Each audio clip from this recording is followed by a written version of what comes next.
Listen, he begins, his voice low. Did you and Annie, are you? We've been looking for an apartment. That's why you haven't seen much of me. Jesus. Lois calls out something about the train timetable, but we are not listening. Preston seems to be trembling. He turns away, and when he turns back, I see the pale fires of impotent resentment light his eyes. I look at him in that way men look at each other. And then I say, "Are you fucking her?" Why else would we be looking for an apartment? Lois arrives and immediately notices Preston's taut face, oddly pinched. "What's going on?" Lois asks. "You okay?" Preston gestures at me, as if he can't pronounce my name. "Anik, they're moving in together." Lois squeals. She's so pleased. She really is. She really, really likes Anik. By the time I see them onto the train, Preston has calmed down and our final farewells are sincere. He looks around the modest station intently, as if trying to record its essence, as if now he wished to preserve something of this city he inhabited so complacently, with such an absence of curiosity.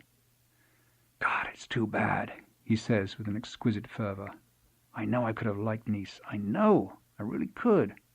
I back off, wordless. This is too good. This is too generous of him. This is perfect. "Give my love to Anik," Preston says quietly, as Lois calls loud goodbyes. "Don't worry," I say, looking at Preston. "I will."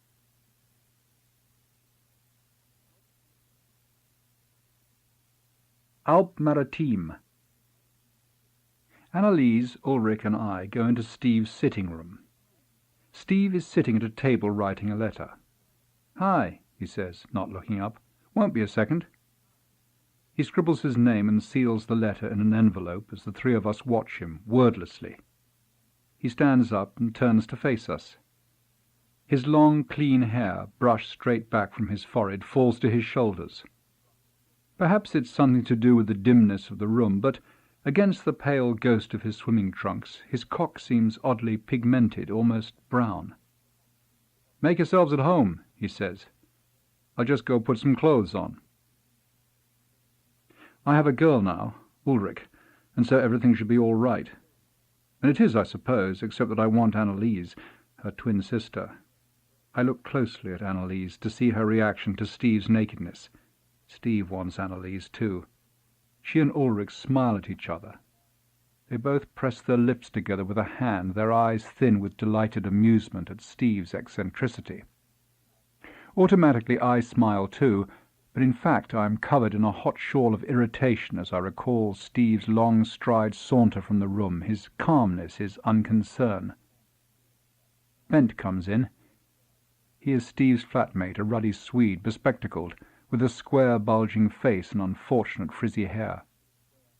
"Does he always do that?" Annalise asks. "I'm afraid so," Bent says ruefully. "He comes in, he removes his clothes." The girls surrender themselves to their laughter. I ask for a soft drink. It wasn't easy to meet Ulrich. She and Annalise were doing a more advanced course than me at the centre, and so our classes seldom coincided. I remember being struck by rare glimpses of this rather strong-looking, fashionable girl. I think it was Annalise that I saw first, but I can't be sure. But the fact is that the one I met was Ulrich. How was I meant to know they were twins? By the time I discovered that those glimpses were not of one and the same person, it was too late. One lunchtime, I was walking up to the university restaurant by the Faculté de Droit, the Restaurant by the Fac, as the French have it, when I heard my name called. "Edward!" I turned. It was Henny, a Finnish girl I knew, with Annalise. At least I thought it was Annalise, but it turned out to be Ulrich. Until you know them both, it's very hard to spot the difference. We had lunch together. Then Ulrich and I went for coffee to a bar called Les Pubs Latines. We spoke French, I with some difficulty. There was no mention of a twin sister that first day, no Annalise. I talked about my father. I lied modestly about my age, with more élan about my ambitions. Soon Ulrich interrupted to tell me that she spoke very good English. After that it was much easier. Ulrich, tall, broad-shouldered, with a round, good-complexioned face, though her cheeks and nose tend to develop a shine as the day wears on. Thick, straight, peanut-coloured hair parted in the middle. She and Annalise are not quite identical twins. To be candid, Annalise is prettier, though in compensation Ulrich has the sweeter temperament, as they say. Recently Annalise has streaked her hair blonde, which, as well as distinguishing her from her sister, too late, adds, in my opinion, dramatically to her attractiveness. In Bremen, where they live, father a police inspector, they were both prize-winning gymnasts as youngsters. Ulrich told me that they ceased entering competitions after our bosoms grew, but the strenuous training has left them with a legacy of sturdy, well-developed frames. They are thin-hipped and broad-shouldered, with abnormally powerful deltoid muscles that give their figures a tapered, manly look. Steve returns in pale jeans, sandals, and a cheesecloth smock shirt he brought back from his last trip to Morocco. He pours wine for everyone. Steve is a New Zealander, somewhat older than the rest of us, late 20s, possibly even 30. He is very clean, almost obsessive about his cleanliness, always showering, always attending to the edges of his body, the calluses on his toes, his teeth, his cuticles. He has a moustache, a neat blonde General Custer affair that curls up at the ends. It's a similarity to General Custer, which is amplified by his wavy, shoulder-length brown hair. He has spent several years travelling the Mediterranean, Rhodes, Turkey, Ibiza, Hammamet. It's quite likely that he sells drugs to support himself. He's not rich, but he's not poor either. None of us knows where he gets his money. On his return from his last Moroccan trip, he had also purchased a mid-calf butter-coloured Afghan coat that I coveted. I've known him vaguely since I arrived in Nice, but lately, because of his interest in Annalise, I tend to see him rather more often than I would wish. Whenever I get the chance, I criticize Steve for Annalise's benefit, but subtly, as if my reservations were merely the result of a disinterested study of human nature. Just before we arrived at the flat, I managed to get Annalise to admit that there was something unappealingly sinister about Steve. Now, when he's out of earshot, we exchange remarks about his nudism. I don't believe the girls find it as offensive as I do. I think it's the height of selfishness, I say. I didn't ask to see his penis. The girls and Bent laugh. I think he's strange, Annalise says, with a curious expression on her face. I can't tell if she finds this alluring or not. Ulrich and I continued to see each other. Soon I learned about the existence of Annalise, duly met her, and realized my mistake. But by then I was associated with Ulrich.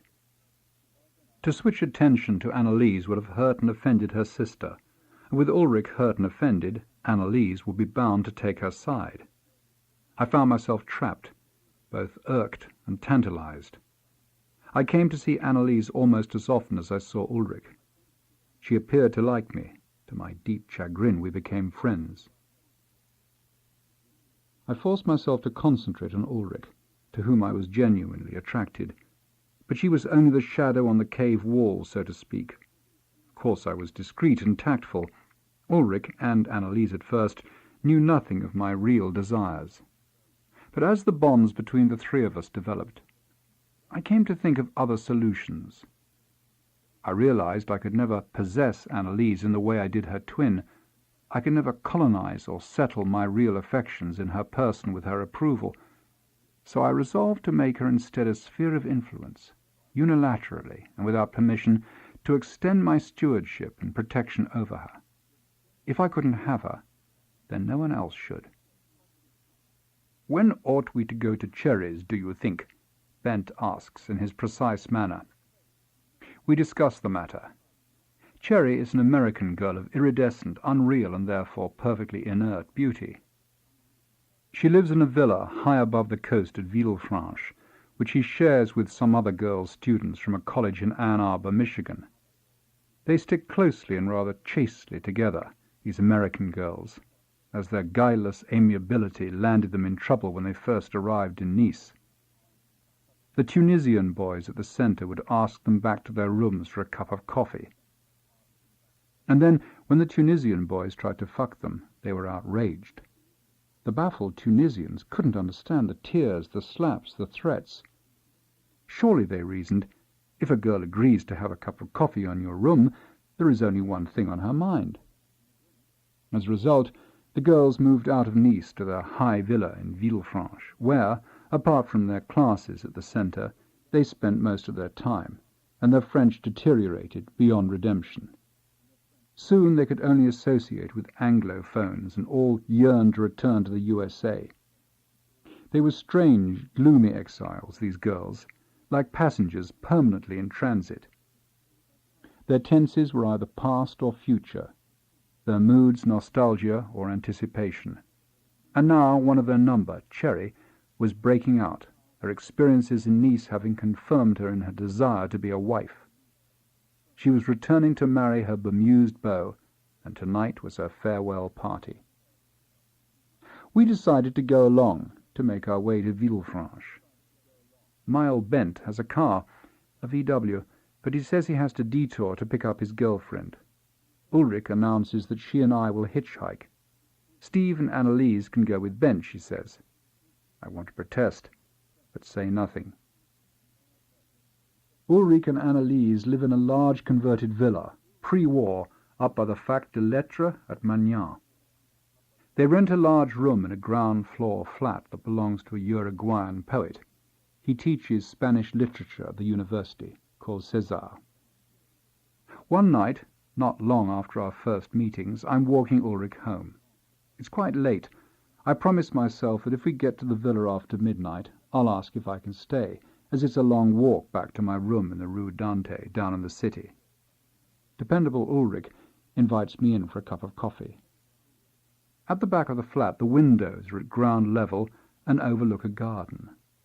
Ulrich and Annalise use them as doors to avoid passing through the communal hall. We clamber through the window and into the room. It is big, bare and clean. There are 2 beds, a bright divan, and some wooden chairs that have recently been painted a shiny new red. A few cute drawings have been pinned on the wall, and there is a single house plant, flourishing almost indecently from all the attention it receives, the leaves always dark green and glossy, the earth in the pot moist and levelled. The rest of the flat is composed of César's bedroom, his study, the kitchen and bathroom. We drink our coffee, we talk idly, amicably. Annalise is late, out at the cinema with friends. I look at my watch. It is after midnight. I make my request, and Ulrich offers me the divan. There is a moment, after we have stripped off the coverlet and tucked in an extra blanket, when we both stand quite close to each other. I lean in her direction. A hand weakly touches her shoulder. We kiss. We sit down on the bed. It is all pleasantly uncomplicated and straightforward. When Annalise returns, she seems pleased to see me. After more coffee and conversation, the girls change discreetly into their pyjamas in the bathroom. While they're gone, I undress to my underpants and socks and slide into bed. The girls come back, the lights go out, and we exchange cheery bonsoirs.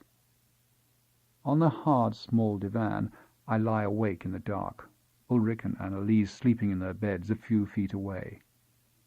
I feel warm, content, secure, like a member of a close and happy family, as if Ulrich and Annalise were my sisters, and beyond the door in the quiet house lay our tender parents. In the morning I meet César. He is thin and febrile, with tousle dry hair. He speaks fast but badly flawed English. We talk about London, where he lived for 2 years before coming to Nice. Ulrich tells me that as a poet he is really quite famous in Uruguay.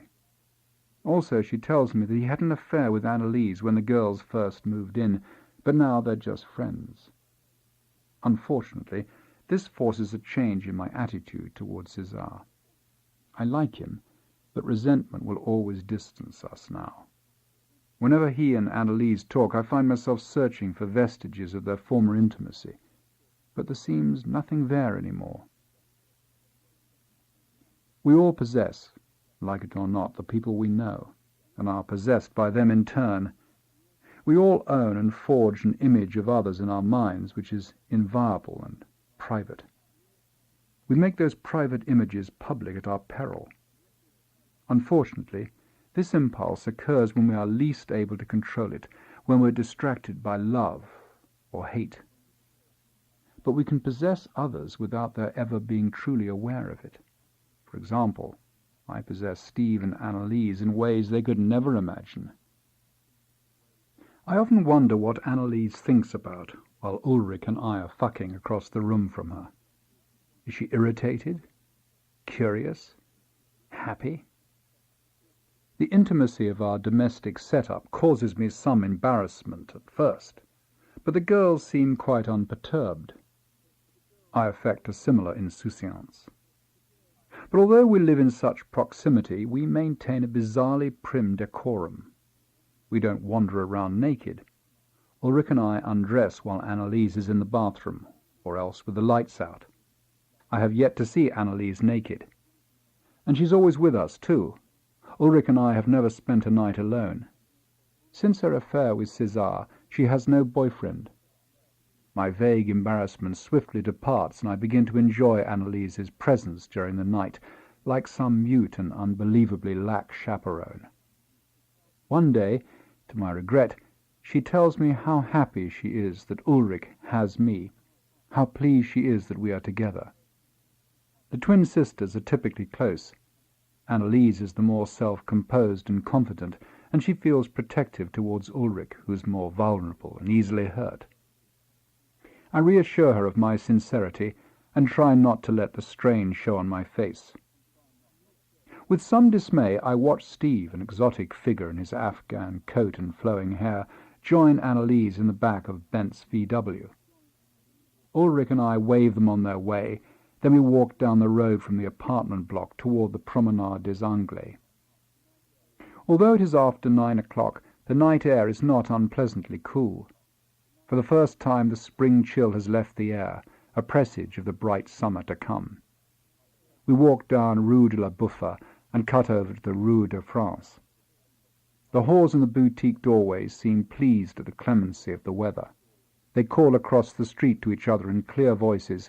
Some of them even wear hot pants. It's not that warm.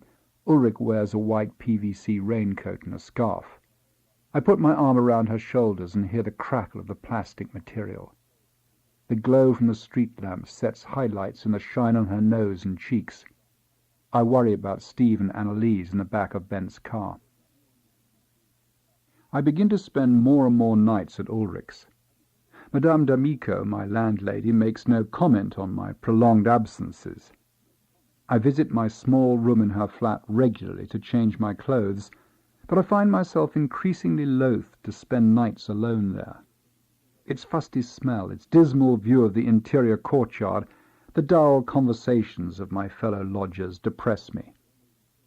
I am happy to have exchanged lonely independence for the hugger-mugger intimacy of the villa. Indeed, for a week or so, life there becomes even more cramped. The twins are joined by a girlfriend from Bremen called Clara, 22, sharp-faced, candid, in disgrace with her parents and spending a month or two visiting friends while waiting for tempers back home to cool. I ask her what she has done. She says she had an affair with her father's business partner, an oldest friend. This was discovered, and the ramifications of the scandal spread to the boardroom. Suits are being filed, resignations demanded, takeover bids plotted. Clara seems quite calm about it all, her only regret being that her lover's daughter, who hitherto had been her constant companion since childhood, now refuses to see or speak to her. Whole lives are irreparably askew. Clara occupies the divan. She sleeps naked and is less concerned with privacy than the other girls. I find I relish the dormitory-like aspect of our living arrangements even more. At night I lie docilely beside Ulrich, listening to the three girls talking in German. I can't understand a word. They could be talking about me for all I know. Clara smokes French cigarettes, and that pleasant sour smell lingers in the air after the lights are switched out. Ulrich and I wait for a diplomatic 5 minutes or so before making love. That fragrance of Gauloise or Gitans is forever associated with those tense, palpitating moments of darkness. Ulrich's warm, strong body, the carnal anticipation, the sounds of Clara and Annalise settling themselves in their beds, their fake yawns. On the Promenade des Anglais, the shiny cars sweep by. Ulrich and I stick out our thumbs, goosing the air. We always get lifts immediately and have freely hitched, usually with Annalise, the length of the Côte d'Azur from Saint-Raphael to Montant at all hours of the day or night. One warmish evening, near Aix-en-Provence, the three of us decided spontaneously to sleep out in a wood. We huddled up in blankets and awoke at dawn to find ourselves quite soaked with dew. A car stops. The driver, a man, is going to Monte Carlo. We ask him to take the Haute Corniche. Cherry's villa is perched so high above the town that the walk up from the coast road is exhausting. Ulrich sits in the front. The sex of the driver determines our position. To our surprise, we have found that very often single women will stop for the three of us. They are much more generous than the men as a rule. In our travels, the women frequently buy us drinks and meals, and once we were given 100 francs. Something about the three of us prompts this largesse. There is, I feel, something charmed about us as a trio, Ulrich, Annalise, and me. This is why, quite apart from his rebarbative personal habits, I so resent Steve. He is an interloper, an intruder. His presence, his interest in Annalise threatens me, us. The trio becomes a banal foursome, or, even worse, two couples. From the small terrace at Cherry's villa, there is a perfect view of Villefranche and its bay, edged by the bright beads of the harbour lights and the headlamps of cars on the coast road. The dim noise of traffic, the sonic rip of some lout's motorbike, drift upward to the villa, competing with the thump and chords of music from inside. Crosby, Stills, Nash and Young, live. The Yes album, Hunky Dory. Curious how these LPs pin and fix humdrum moments of our lives, precise as almanacs, and ars brevis for the quotidian. The exquisite Cherry patrols her guests, enveloped in a fug of genial envy from her girl-friends.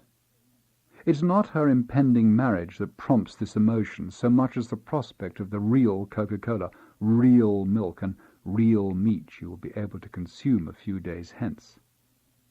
The girls from Ann Arbor reminisce indefatigably about American meals they have known. To them, France, Nice, is a period of abstention, a penance for which they will be rewarded in calories and carbohydrates when they return home. I stroll back inside to check on Steve and Annalise. My mistake was to have allowed them to travel together in Bent's car. It conferred an implicit acknowledgement of their coupledom on them, without Steve having to do anything about it. Indeed, he seems oddly passive with regard to Annalise, as if content to bide his time. Perhaps he's a little frightened of her. Perhaps it's his immense vanity. Time itself will impress upon her the logic and inevitability of their union.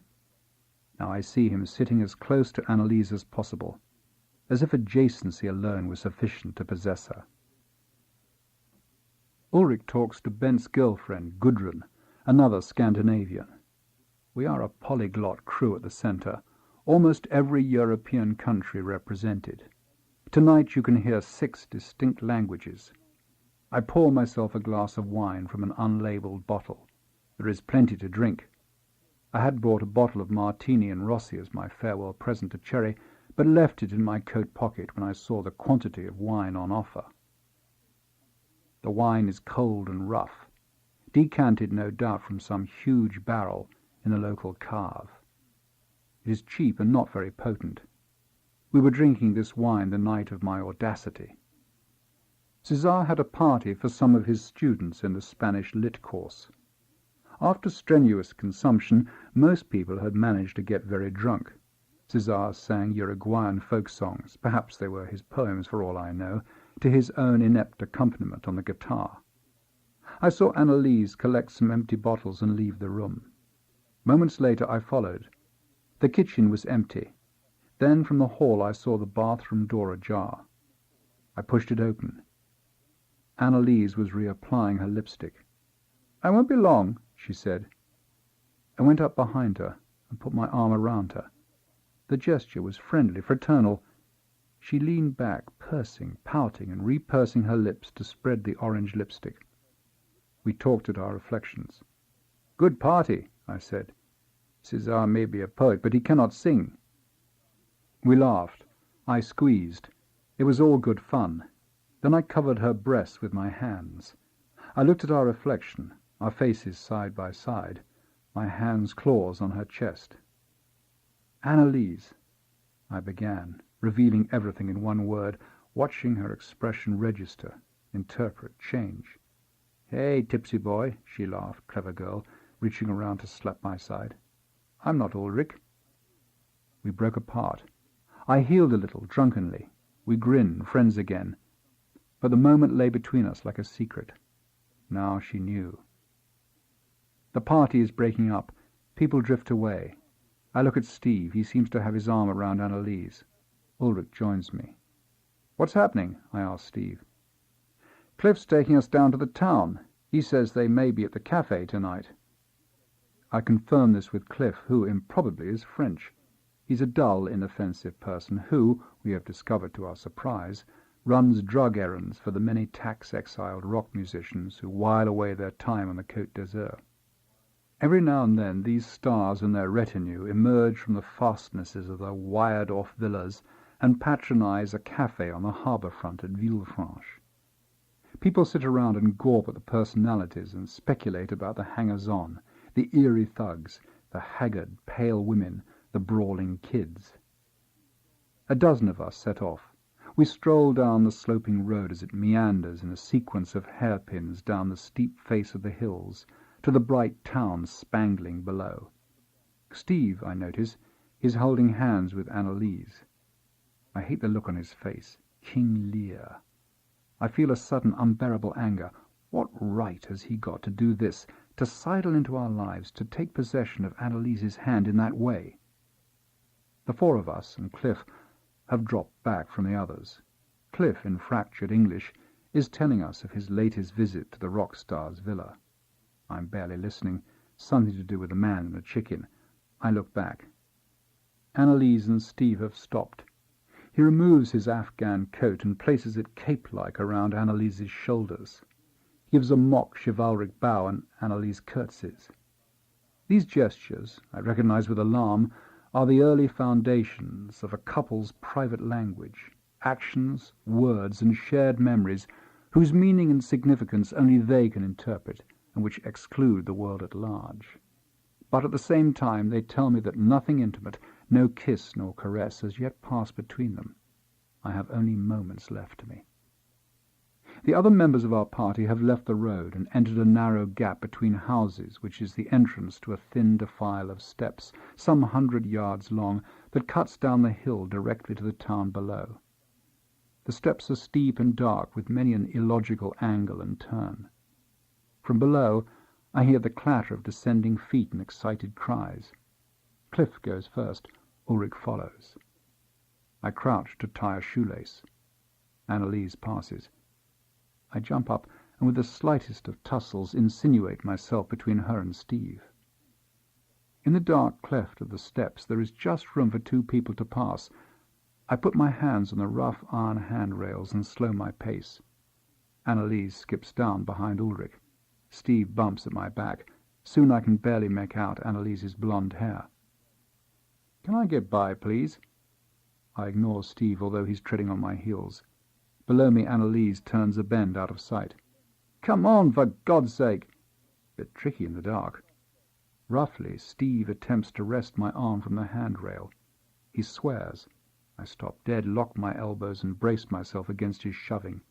"You English fuck!" He punches me quite hard in the back. I run down the steps to a narrow landing where they make a turn. I face Steve. He is lean and slightly taller than me, but I'm not interested in physical prowess, only delay. Farther down the flights of steps the sound of footfalls grows ever fainter. I hold the bridge. Steve is panting.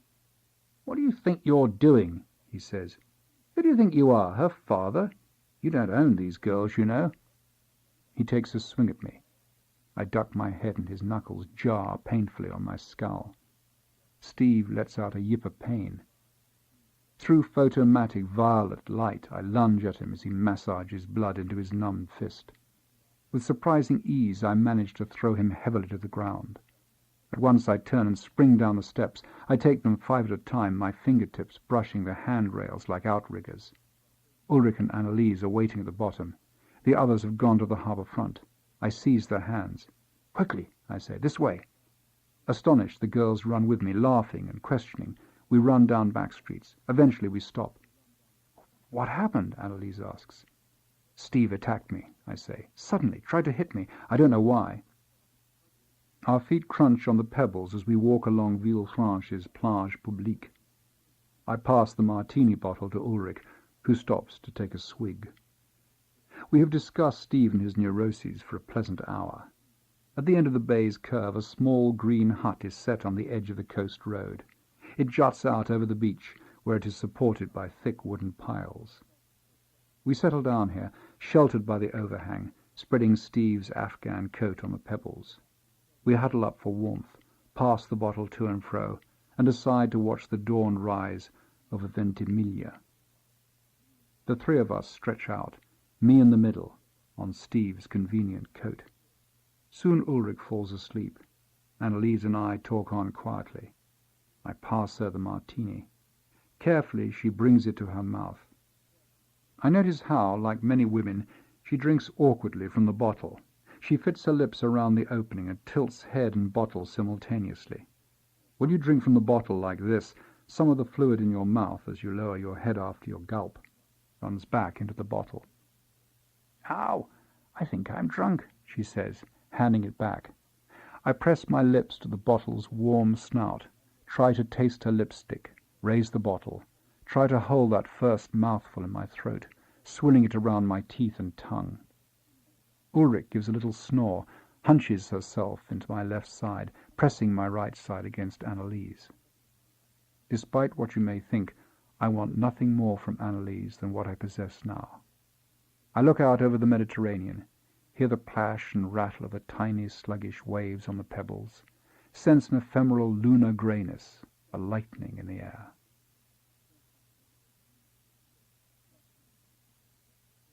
Lunch. Date: Monday. Venue: Les Trucs Intéressants, Lexington Street, Soho.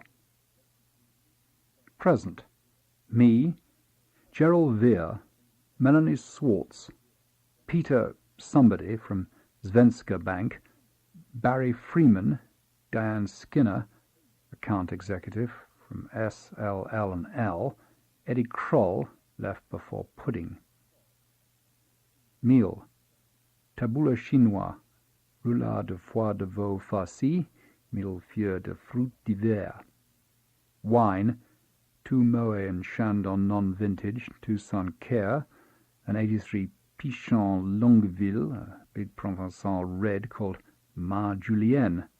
Port, brandy, eau de vie de prune for Diane S. Bill: £678, service not included.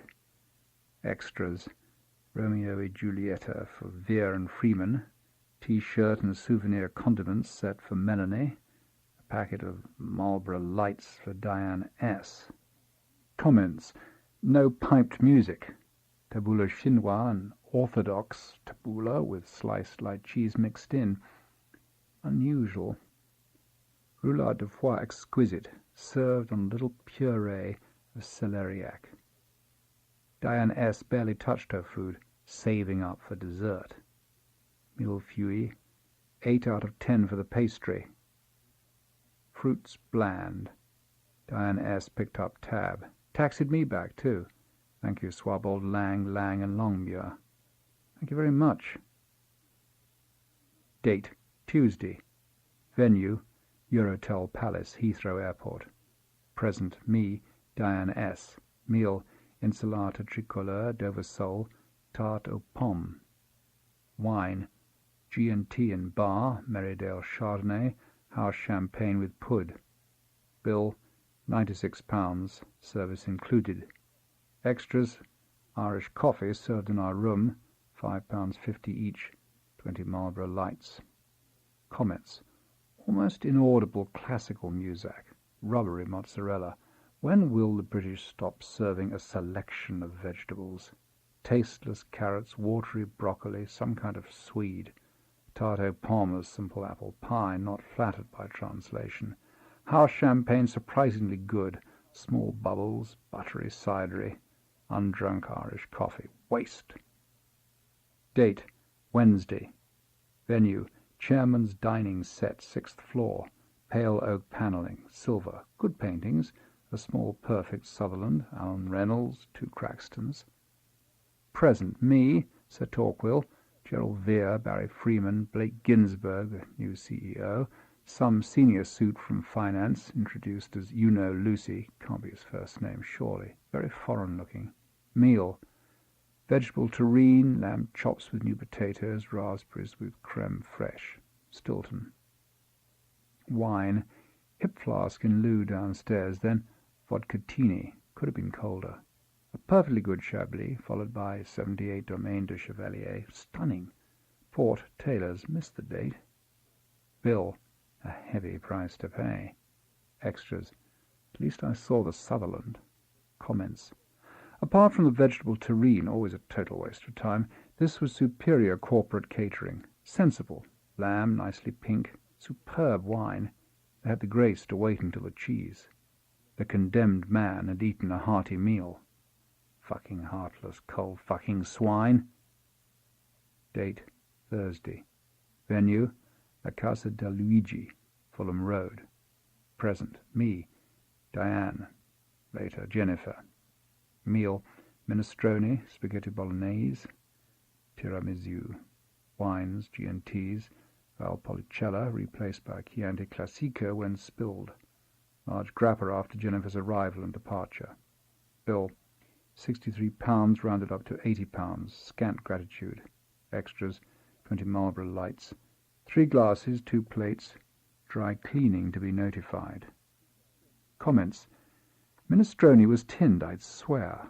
Alfredo's spag bol amazingly authentic as ever. Why can't one ever achieve this at home? He refuses to divulge his secret, but I'm convinced it's the chicken livers in the ragout, which must simmer for days also. Watery, ancient tiramisu. Big mistake to eat so close to home. Huge mistake. Jennifer could have walked right past. What bastard waiter called her in? Date, Friday. Venue, Montrose Dining Club, Lincoln's Inn. Basement. Large, overlit room, long central table, staffed by very old ex-college porters and very young monoglot girls who appear to be from Eastern Europe. Present, me, Alistair Lockhart. Meal, potted shrimps and toast, duck à l'orange, treacle tart.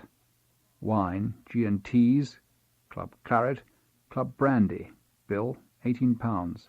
I paid. Astonishing value. Alistair said he could add it to his bill, but I insisted. Extras about £5,000 if I know Alistair. Comments. Time travel. Back to school. This was English cuisine until quite recently. We've forgotten that this was how we all used to eat. Potted shrimps like consuming cold butter, limp toast, duck cooked to extinction, repulsive cloying sauce. I ordered treacle tart for nostalgia's sake. Alistair has appalling dandruff for a comparatively young man. I said Jennifer was being difficult thus far. He was not sanguine. Asked if this had happened before, so I told him of Jennifer's ultimatum. Spoke briefly about custody of Toby. He left early as he had to get to court. Depressing. Drank whiskey in an Irish pub. Date, Saturday. Place, my kitchen, Ross Trevor Road, Fulham. Present, me and, intermittently, Birgitte, the au pair. Meal, raided fridge, cottage cheese and crisp bread, remains of Thursday's shepherd's pie, some of Toby's little yogurt things, cheese triangles. Brigitte sent out for a pizza, but I couldn't be bothered waiting. Wine. 3 goes of gin, a lemon slice, and a 10-ounce tonic. Who said that?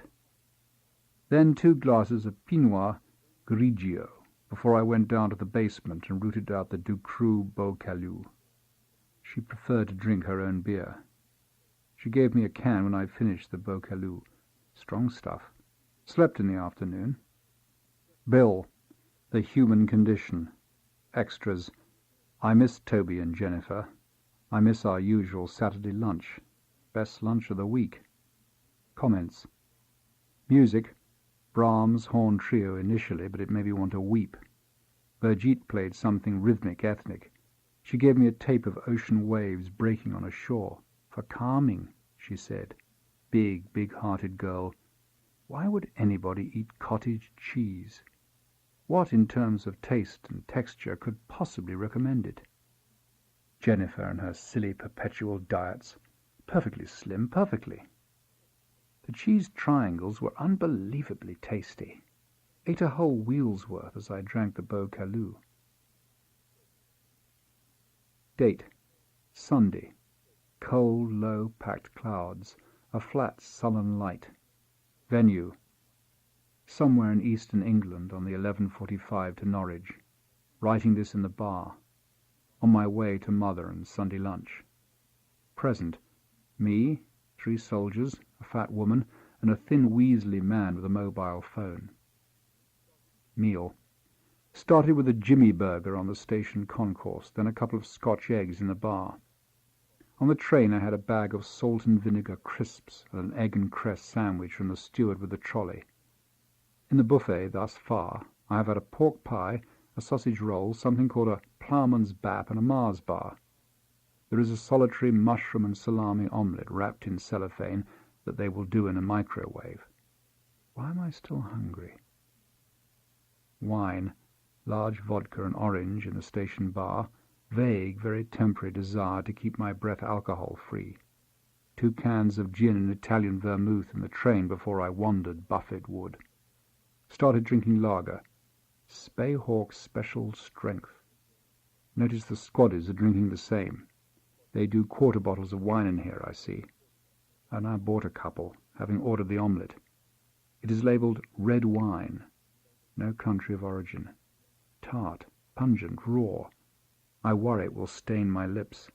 Mother will serve as usual, Moselle, and call it hock. Extras. A lot of cigarette smoke. Everyone is smoking, including, covertly, the steward behind the bar. Smoke seeps between the fingers of his loosely clenched fist resting on his buttocks. The fat woman is smoking. The man on the mobile phone is smoking as he mutters into his little plastic box.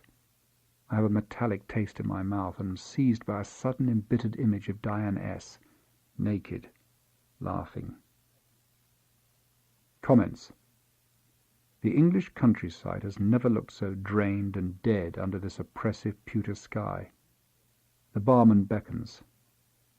Now I have my mushroom and salami omelette, a piebald yellow with brown patches, steaming suspiciously. A curious, gamey, but undeniably food-like smell seems suddenly to have pervaded the entire carriage, obliterating all other odours. Everyone is looking at me. I screw the top off my red wine and fill my glass as we hurtle across Norfolk. Gastric juices squirt. I'm starving. How is this possible? My mother will have the archetype of an English Sunday lunch waiting for me. A roast, cooked grey potatoes and 2 or 3 vegetables, a lake of gravy, cheese and biscuits, her special trifle. I look out the window at the miles of sombre green. Rain is spitting on the glass, and the soldiers have started to sing. Time for my omelette. I know what I am doing, but it is a bad sign, this, the beginning of the end. I am deliberately setting out to ruin, because, let's face it, you cannot before lunch.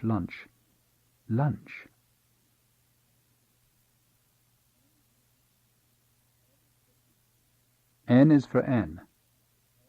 Nguyen N Laotian belles-lettrist and amateur philosopher, born in Vientiane, Laos, 1883, died Paris, France, 22nd of February, 1942. Nguyen N, Laotian belles-lettrist and amateur philosopher, born in Vientiane, Laos, 1883, died Paris, France, 22nd of February, 1942. N's family was a bourgeois stock, comparatively wealthy, francophone and francophile. Nguyen, a precocious but somewhat unhealthy youth, yearned for Paris, but World War I delayed his arrival there until he was 24. But after humid Vientiane, Paris proved noisome and frustrating. The severe winter of 1920 caused his health to fail, something cardiovascular, and he went south to recuperate, to the Côte d'Azur. Strengthened, he decided to settle there. He earned his living as a math tutor and semi-professional table tennis player, participating in the short-lived ping-pong leagues that briefly flourished on that sunny littoral in the 1920s. And it was there that he wrote his little masterpiece, Les Analects de Nguyen N, Toulon, Monière, 1928, a copy of which I found last year in Hyères, its cerise wrapper dusty and sun-bleached, its pages uncut. A sequence of epiphanic images and apothegms, its tone fragile and nervy, balancing perilously between the profound and the banal.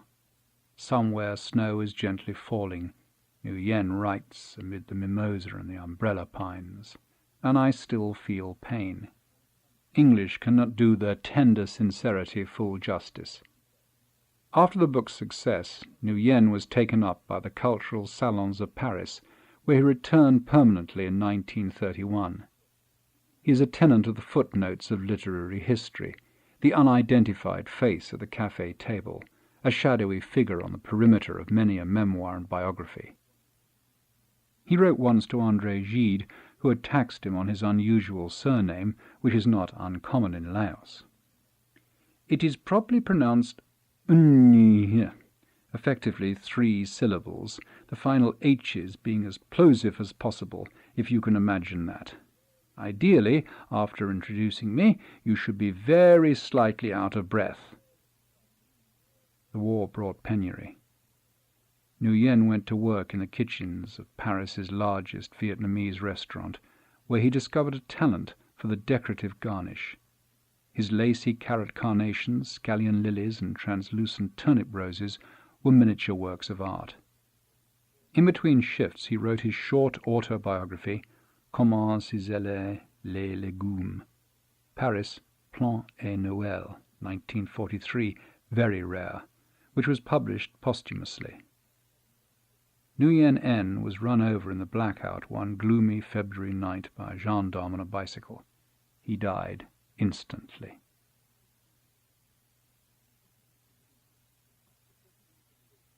The persistence of vision. Persistence of vision is a trick of the eye, an ability the eye possesses to fill in the gaps between discrete images and make them appear perfectly contiguous. This is what makes animation work. Marion Ginsberg's Dictionary of Cinema, 1949. 4:05 a.m. The island. Seated on the terrace in front of my house. This is what I tried to retain. This is what I wanted to come to me unbidden from those 3 years. The soft explosion of a pile of leaves. A bare-breasted gypsy girl dancing for some native soldiers. Orange snakes uncoiling in the glossy panels of an antique automobile. Big papery blue blossoms of hydrangea. A red-printed smile on a square of tissue. A honeyed triangle of toast on a faience plate. Tennis in Sausalito. The huge pewtery light of the salt pans. The bleached teak decks of a motor yacht. A rare cloud trapped in a cloud-reflecting pool. It was in the gusty autumnal pathways of the park that I first saw her. Her small dog had nosed its way into a crackling and shifting drift of plane leaves, and she was tugging crossly at the lead, shouting, "Mimi, no, come on, really, you impossible beast," in her surprisingly deep voice. But it was her wrist that held my attention first and provoked that curious breathlessness that I always associate with moments of intense irritation or intense desire. They were very thin, with the bony nodule of the wrist bone, the ulna, particularly prominent as she tugged and heaved on recalcitrant Mimi's crocodile skin leash.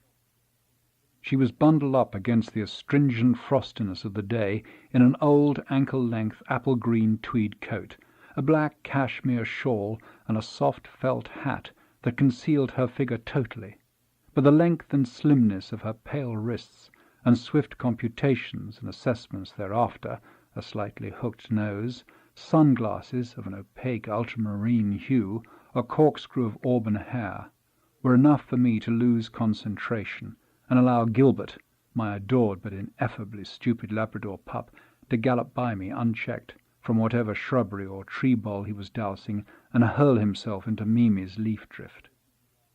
The soft explosion of dry leaves, the terrified yips and idiot barkings, the cuffs administered to Gilbert's golden rump, the apologies, the pacifying of Mimi, the crouchings down, the straightenings up, the removal of sunglasses, the removal of a calf-skin glove from my right hand, the briefest gripping of those thin, cold, ringless fingers, were achieved in a kind of roaring silence, as if one half of my brain were registering the full tapestry of sounds available, the dogs, our voices, and above the traffic, the querulous "Where the hell are you?" toot of an impatient motorist, blocked in by a delivery van or waiting for someone, while the other half, as if in some dust-free, shadowless laboratory, were pedantically analyzing and observing, noting. The ability to raise one eyebrow, the left, without any change in expression, the depth of the blue hollows in the undulations of bone and skin where the clavicle joined the manubrium below her throat, the wide mouth and the perfect unevenness of her teeth, assessing the exact moment when to effect the introduction, the exchange of doggy arcana. A Norfolk Terrier, quite rare, I think. Norwich, actually, really. The casual invitation, absent-mindedly, offered just as one was saying goodbye, about to set off. "Look, I don't suppose you'd fancy." The observable pause, the flick of the eye toward the east gate of the park, the decisive independent jut of the chin and the tautening of the lips to suppress a smile as she accepted. We sat at a small table, and she rubbed a small circle, tugging her coat sleeve down over the heel of her hand in the bleary condensation of the window to peer out at the motor cars speeding past. She chose hot chocolate and smoked a French cigarette. I had an apple juice and tried not to sneeze. Her name is, Golo. Even at the wedding, her father did not trouble to disguise his candid dislike for me. That he had a handsome, young, parentless, independently wealthy son-in-law, whose devotion to his daughter was both profound and unequivocal, seemed to make no difference at all. I asked Golo why he hated me. "Oh, Daddy's like that," she said. "He hates everybody. It's nothing to do with the fact that I'm marrying you." I asked my best friend and best man, Max. Dr. Max thought for a while and then said, "It's obvious. He's jealous." Of course, that made it worse. We married in a small rural church, stacked with the tombs and effigies of Golo's ancestors, a short canter from the family home. I had a flaming sort of indigestion rammed down my esophagus for 3 days preceding the ceremony, which miraculously disappeared the moment I said "I do," and I knew that the old man had lost his power to frighten me any more. I could look at his seamed, haughty face, the thinning oiled hair, and the debonair hidalgo's sideburns that he affected, and feel no fear. I was not at ease, true, but I was no longer scared. "You may call me Avery now," he said, as we shook hands after the ceremony, but I never did. At the reception, the relief made me drink too much, and, feeling myself unsteady, I sought a distant lavatory in which to vomit. I tickled my throat with the thin end of my tie and emptied my stomach. Patting my lips with a hand towel and feeling markedly better, I realized I had wandered into Golo's father's apartments. The bathroom was panelled in a knotty and brooding ox-blood cherry-wood. Many stern, blazered, cross-armed young men sitting in rows gazed proudly out from sepia photographs. Here and there among the cased memorabilia were samples of discreet erotica, breast-bearing gypsy maidens playing the tambourine for languid zouaves, loose peignoirs slipping off shoulders at midday levées, and a picture of Golo, a thin and pubescent 14-year-old. The room was redolent of expensive hair oils and sandalwood soaps. It was a private shrine to the sort of clubby yet perverse masculinity that I loathed, the beery sexuality of a rugby team's locker room or the officers' mess after the port has gone round. Max's observation now seemed alarmingly apt. I crumpled my face towel and threw it in the wastepaper basket. I had to get out. I opened the door. "What the hell are you doing in here?" her father Avery said. He held a long cigar, ash down, in his 5 fingers. "Came to say good-bye, sir." I offered my hand. "I was told you were in your sitting-room." Avery was not convinced, but, transferring his cigar, he shook my hand all the same. "They've only just started the ball, for Christ's sake." "Ferry to catch." I stood in the misted blue dusk with Max, waiting for Golo, standing beside the old burnished Malvern some uncle had given us as a present, our cases strapped into the boot. Fitful orange snakes danced in the glossy bodywork from the flares burning down the drive. "I've got to get her out of here," I said, a little hysterically. "That man is a monster. No wonder her sisters went to live with the mother." "Step-sisters," Max said. "Golo's from the first wife." "Oh, I didn't see her here." "She committed suicide when Golo was 5. "Jesus, how do you know?" "I was talking to a cousin inside." Max offered me a small silver box. I lifted its lid. It was full of small, round, unmarked pills. "My wedding present," Max said. "I rarely prescribe them. One has to have an exceptionally healthy heart, but they're guaranteed to make your honeymoon go with a zing." We embraced, and I caught a scent of the menthol jujubes Max used to suck to sweeten his breath. Max reached into the Malvern and tooted a brisk cadenza on the horn, redundantly, as Golo, dressed as far as my bleary eyes could tell in a matador-spangled suit of light, emerged through the front door and seemed to flow luminously down the stairs into my arms. We honeymooned at my little house on the island. I had had its clapboard exterior repainted a lemony cream, the better to offset the regulation bottle green demanded by the mayor's office. Big, cloudy blue blossoms of hydrangea lined the sandy path down to the beach. Across the silver bay I could see the dark stripe of the mainland.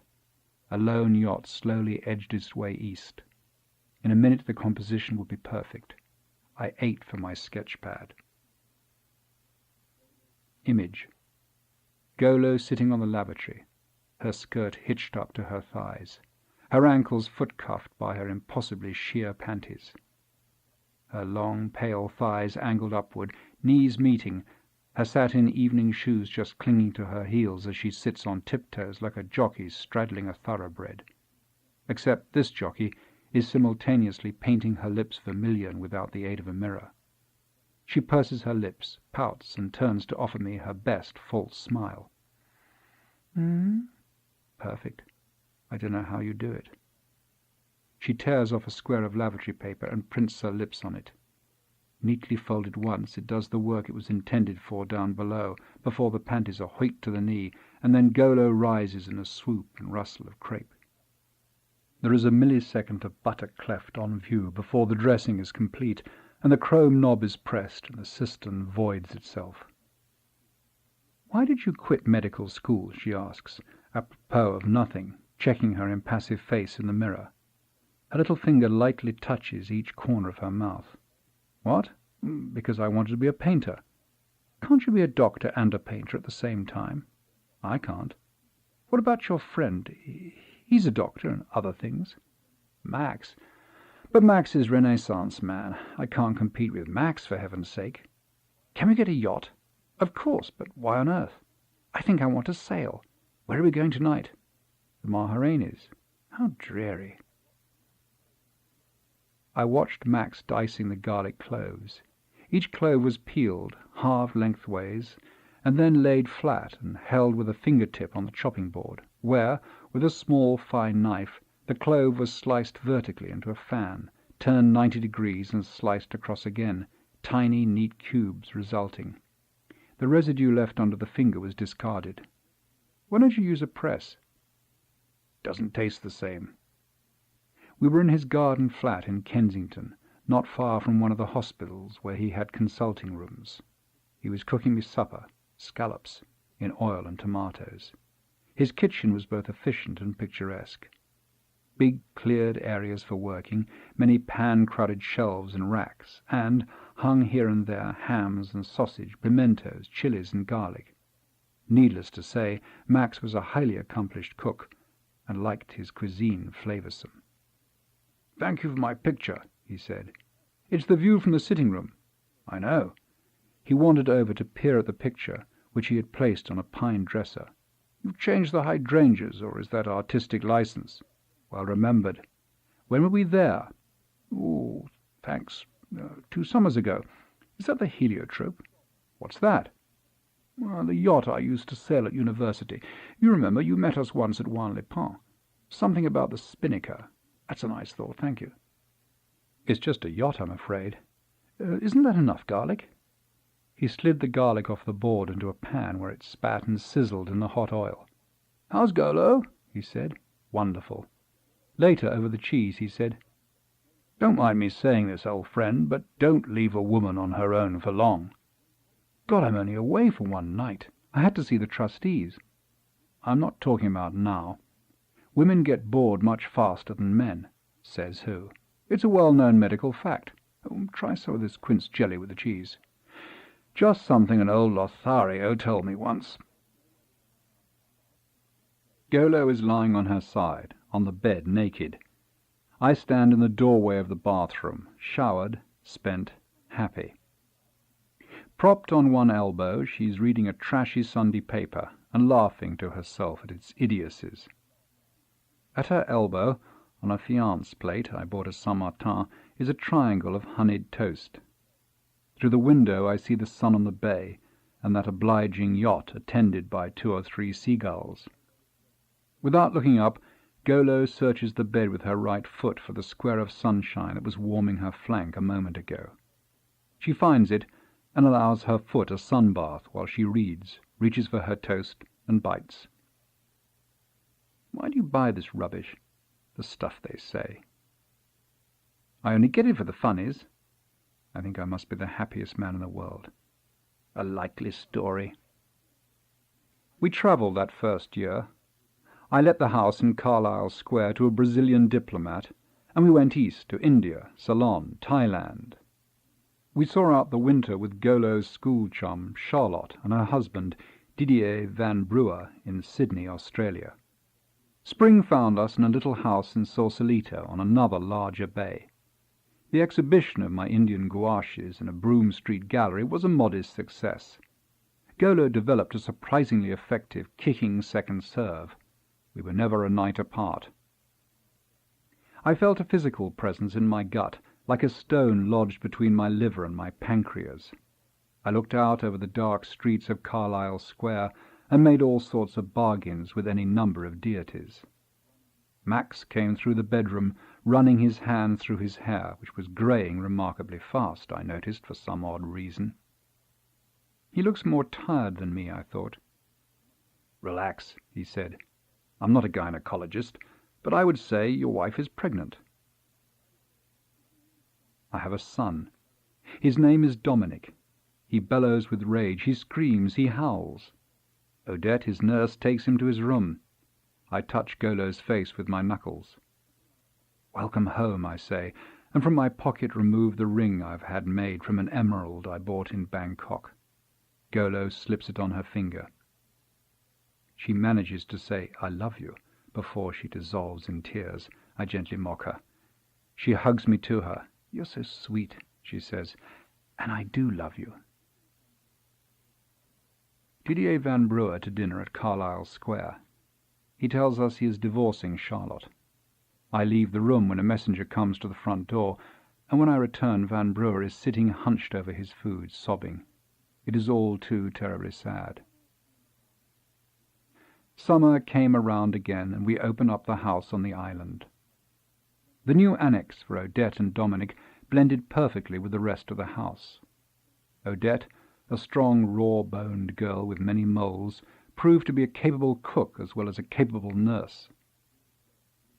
In 1 week we were served bouillabaisse, ensign à la provençale, marinated veal chops with ratatouille, poulet stuffed with roast garlic, pied de porc lyonnaise, liver and onions.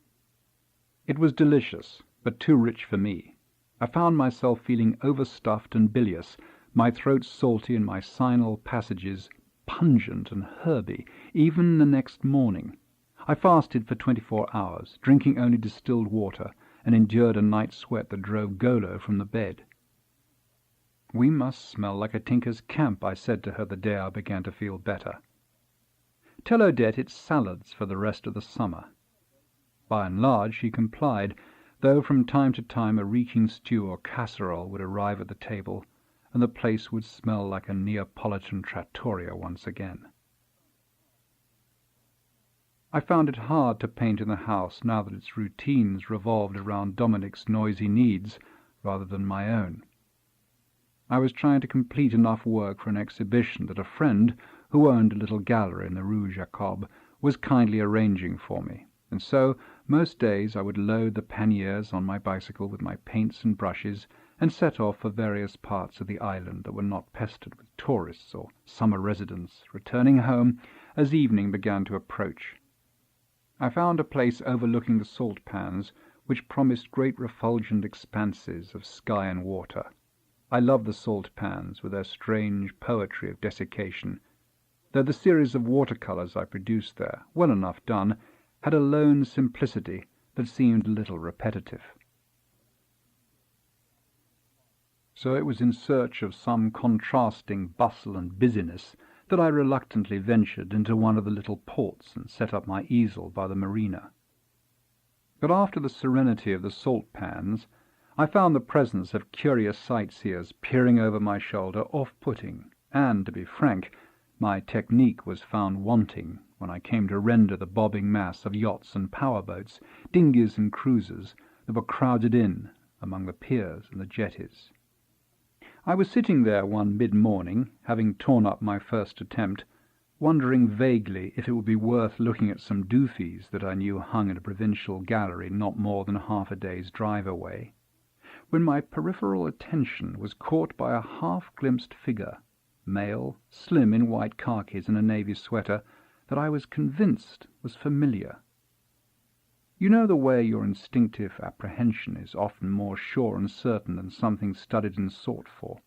The glance is often more accurate than the stare. I was oddly positive that I had seen someone I knew, and, having nothing on the easel to detain me, I sauntered off to find out who it was. Didier Van Brugh sat in the sunshine of the restaurant terrace with a small glass of brandy and a café latte on the table in front of him, shirtless, with a navy blue cotton sweater. He had a small red bandana at his throat. He looked changed since we had last seen him, older and more gaunt. He did not seem too surprised to see me. He knew I summered on the island, he said. But I was glad to discover that my instincts and my eyesight were as sharp and shrewd as they had always been. He was cordial, with none of that reserve I had always associated with him. "Where are you staying?" I asked. He pointed to the harbour, at a vast gin palace of a motor yacht, with a tall single funnel, yellow with a magenta stripe. Crew members swabbed down bleached teak decks. Brown water was being pumped from the bilges. He was alone, he told me, on an endless, meandering summer cruise, trying to forget Charlotte and her grotesque betrayal. She was living with Didier's estranged son. I asked him to dinner that night. I had seen Odette empty almost an entire tin of kemen into a lobster stew, but he declined, saying that they were setting sail for the Azores later. He finished his drink, and we wandered around the quay to his boat. His trousers were pale blue, I noticed, with a private smile.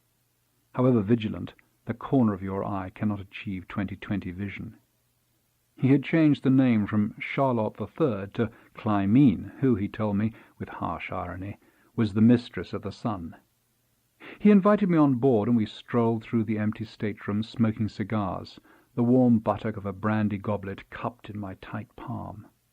I felt sad for him, with his pointless wealth and the cheerless luxury of his life, and felt sad myself as the boat reminded me of Pappy's old schooner, the Virgis Meinnicht, and my lost childhood.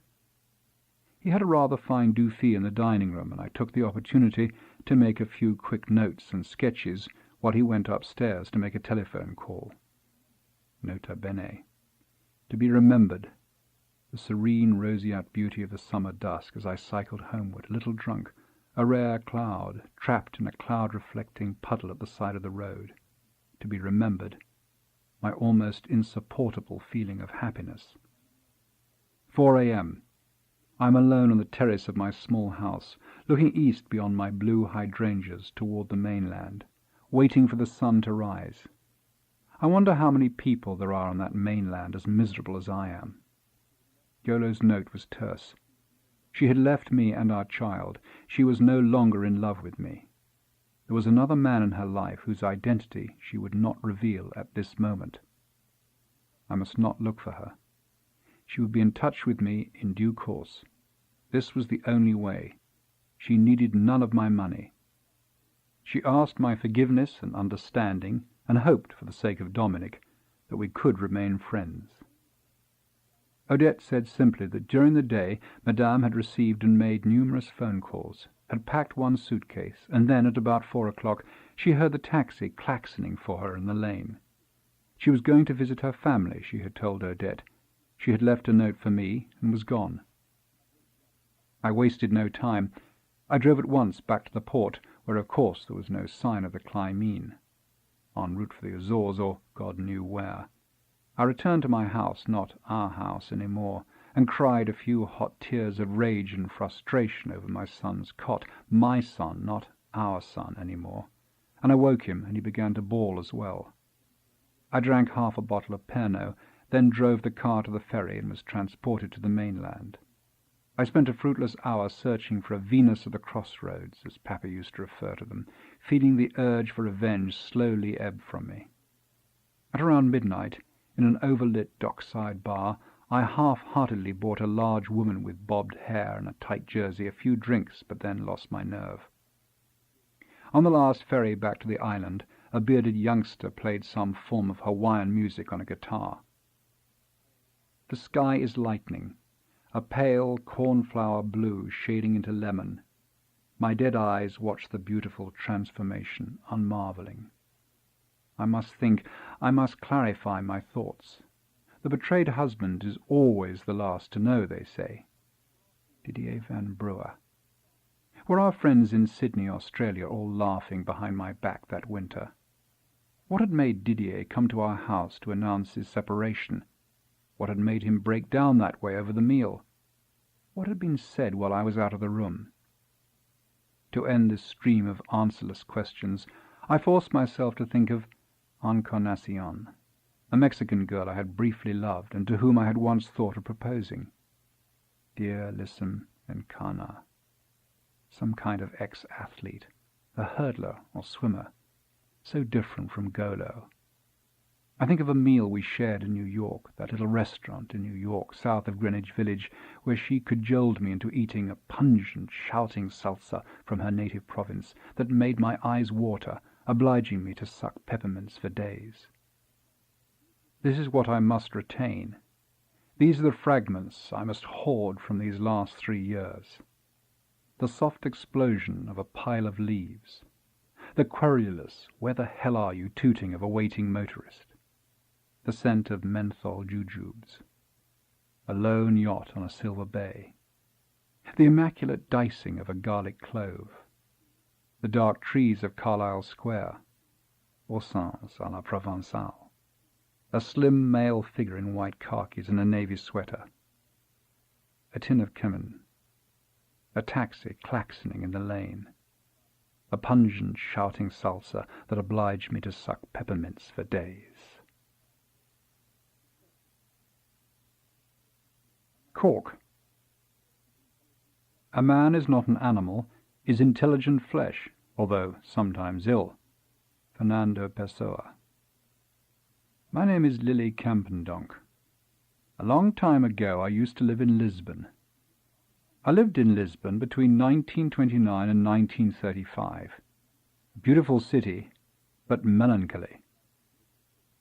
Boscan, Christmas 1934. We never love anyone, not really. We only love our idea of another person. It is some conception of our own that we love. We love ourselves, in fact. Mrs. Campendonk? Yes? May I be permitted to have a discreet word with you, discreetly? Of course. He did not want this word to take place in the office, so we left the building and walked down the Rua Serpa, toward the arsenal. It was dark. We had been working late, but the night was warm. Here, please.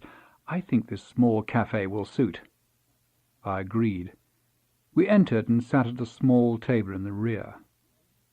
I asked for a coffee and he for a small glass of vino verde. Then he decided to collect the order himself and went to the bar to do so. While he was there, I noticed him drink a brandy standing at the bar quickly, in one swift gulp. He brought the drinks and sat down. Mrs. Campendonk, I'm afraid I have some bad news. His thin, taut features remained impassive. Needlessly, he re-straightened his straight bow tie. And what would that be? I resolved to be equally calm. He cleared his throat, looked up at the mottled ceiling, and smiled vaguely. I am obliged to resign, he said. I hereby offer you 1 month's notice. I tried to keep the surprise off my face. I frowned. That is bad news, Signor Boscan. I'm afraid I had no choice. May I ask why? Of course, you have every right. He thought for a while, saying nothing, printing neat circles of condensation on the tan, scrubbed wood of the table with the bottom of his wine-glass. The reason is, he began, and if you will forgive me, I will be entirely candid. The reason is, and at this he looked me in the eye, that I am very much in love with you, Mrs. Campendonk. The material of which this monograph treats has become of double interest because of its shrouded mystery, which has never been pierced to the extent of giving the world a complete and comprehensive story. The mysticism is not associated with its utility and general uses, as these are well known, but rather with its chemical make-up, composition, and its fascinating and extraordinary character. Consul Schenk's report on the manufacture of cork, Leipzig, 1890. After my husband John Campendonk died in 1932, I decided to stay on in Lisbon. I knew enough about the business, I told myself, and in any event could not bear the thought of returning to England and his family. In his will he left the company, the Campendonk Cork Company Limited, to me, with instructions that it should continue as a going concern under the family name, or else be sold. I made my decision and reassured those members of John's family who tried earnestly to dissuade me that I knew exactly what I was doing. Besides, there was Senor Boscan, who would always be there to help. I should tell you a little about John Campendonk first, I suppose, before I go on to Boscan. John Campendonk was 12 years older than me, a small, strong Englishman, very fair in colouring, with fine blonde hair that was receding from his forehead. His body was well muscled, with a tendency to run to fat. I was attracted to him on our first meeting. He was not handsome, his features were oddly lopsided, but there was a vigour about him that was contagious, and that characterized his every movement and preoccupation. He read vigorously, for example, leaning forward over his book or newspaper, frowning, turning and smoothing down the pages with a flick and crack and a brisk stroke of his palm. He walked everywhere at high speed, and his habitual pose was to thrust his left hand in the pocket of his coat, thrust strongly down, and with his right hand to smooth his hair back in a series of rapid caresses.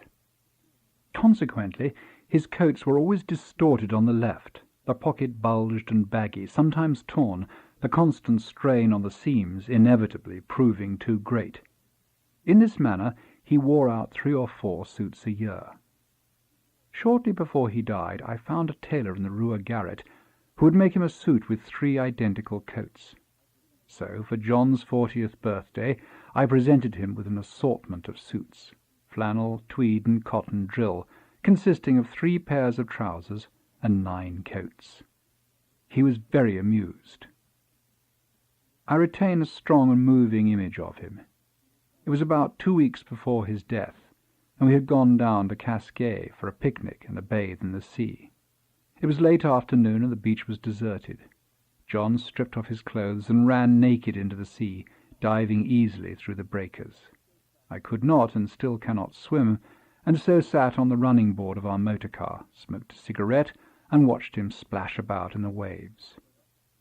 Eventually he emerged and strode up the beach toward me, flicking water from his hands. "Freezing!" he shouted from some ways off. "Freezing, freezing, freezing!"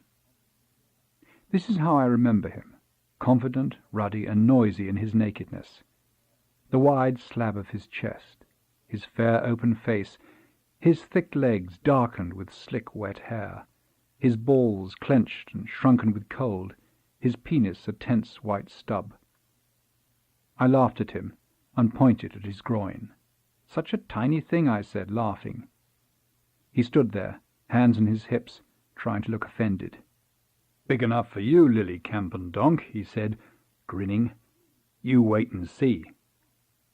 2 weeks and 2 days later his heart failed him, and he was dead and gone forever. Why do I tell you so much about John Campendonk? It will help explain Boscan, I think. The cork tree has in no wise escaped from disease and infections. On the contrary, it has its full allotted share, which worries the growers more than the acquiring of a perfect texture. Consul Schenk's report. Agostino da Silva Boscan kissed me 1 week after he had resigned. He worked out his month's notice scrupulously and dutifully. Every evening he came to my office to report on the day's business and present me with letters and contracts to sign.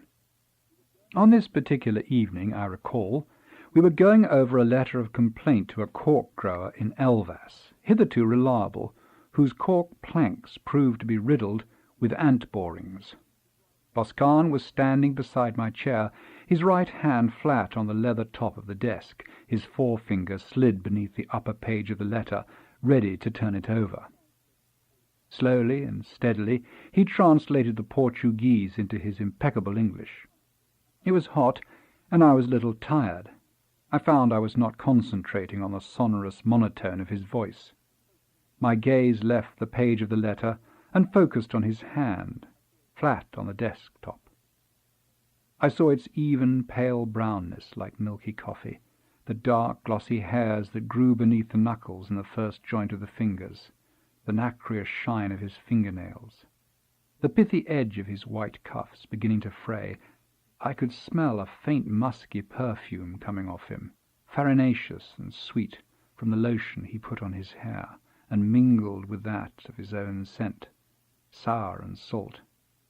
His suit was too heavy, his only suit, a worn, shiny blue serge, made in Madrid, he told me, too hot for a summer night in Lisbon. Quietly I inhaled, and my nostrils filled with the smell of Agostino Boscan. "If you say you love me, Signor Boscan," I interrupted him, "why don't you do something about it?"